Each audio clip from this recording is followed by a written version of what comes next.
வணக்கம், வாழ்க வளமுடன்.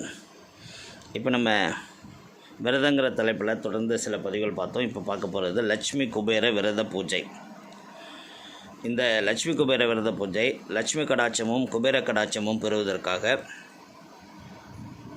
நீண்ட காலமாக நமதை தொடரும் தரித்திரம் நீங்குவதற்காகவும் இந்த லட்சுமி குபேர பூஜை செய்யப்படுகிறது.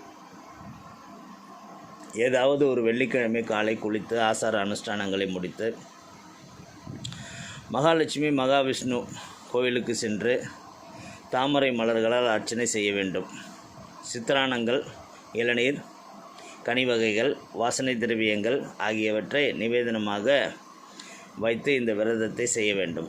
ஆண்டுதோறும் இந்த விரதத்தை கடைபிடித்து வாழ்பவர்கள் அடுத்த பிறவியில் குபேரர்களாக செல்வ செழிப்பு அடைகிறார்கள் என்கிறது கந்தபுராணம். அதனால் இந்த விரதம் தொடர்ந்து பிஸ்னஸ் லாஸுன்னு இந்த தரித்திரம் நம்மளை அது விரட்டுது பாருங்கள். அந்த மாதிரி ஆளுங்க அனுஷ்டிக்க வேண்டிய விரதம்